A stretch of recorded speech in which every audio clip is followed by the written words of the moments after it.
Hey, Charlie, a lot of people are wondering about how this market has affected our housing. So, do you think it makes sense to buy an investment property if you're thinking about it now, or do you think that somebody should wait to do that? Yeah, I've been asked the question several times actually by a lot of friends and family recently. Clearly the downturn in the economy, just kind of thinking about holistically should lead to better prices, better opportunities to find deals in the housing market. And so I've had some friends and family say, "Oh man, should I go out and buy right now, or maybe I need to go buy something quickly because who knows how long it's going to be around in this situation." And clearly, interest rates are still very much at historic lows. But I kind of caution them and tell them to remember two things. So two things specifically. Really, of course, one, you always want to make sure financially you're secure. You have the deep enough pockets to sustain some kind of prolonged period without a renter, unforeseen surprises, ACs going out, things like that. But that's kind of standard no matter what you want to make sure about as a property investor. A couple specific things unique to our situation right now, though. One, you have to remember not only the demand side of the picture, but also the supply side.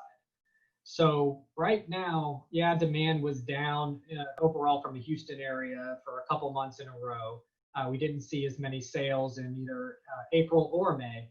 Now, June, though, surprisingly had a really big increase. HAR data just came out for the month of June and showed a 15, almost 16% increase in sales overall year over year. So from last year is a huge pickup. And I think that makes sense because there was a lot of pent up demand, basically. People that weren't going out and looking for houses in April or May yet, or maybe at the beginning of May because of the pandemic. We all know in May we were feeling a lot better than we do now, right? And better than we did in April and March. Businesses were opening, there was a lot more optimism. And that shows up in the numbers. So you had a lot of pent up demand, and then a lot of people went out and actually did finally get into contracts and buy houses in June. At the same time, though, you still have not, on the supply side, seen that many houses come to market. We're very much lower than what we were last year.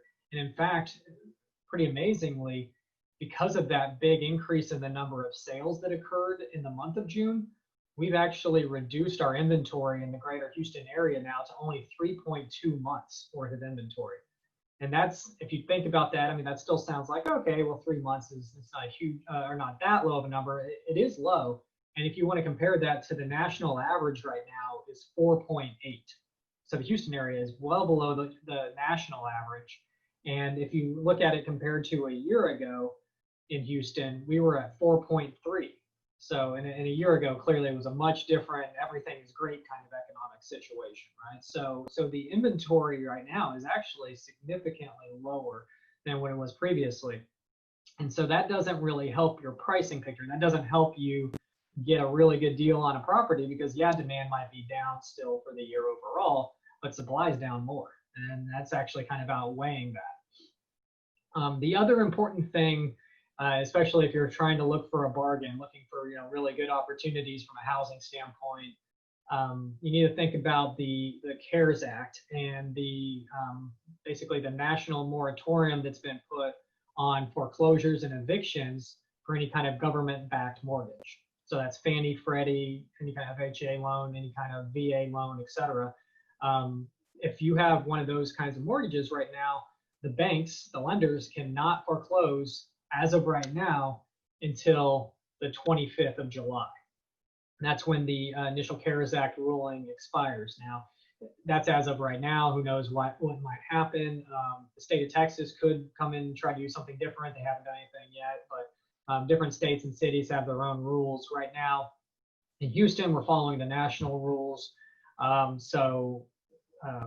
sure how that's going to work out yet, but basically, you could see if that July 25th date expires as expected right now, you could very much then see over the next few months after that a flood of all of these foreclosures and evictions coming, all of this basically pent up foreclosure activity because the banks literally cannot do any legal foreclosures right now. So It's going to take a little while to see how that works out, of course.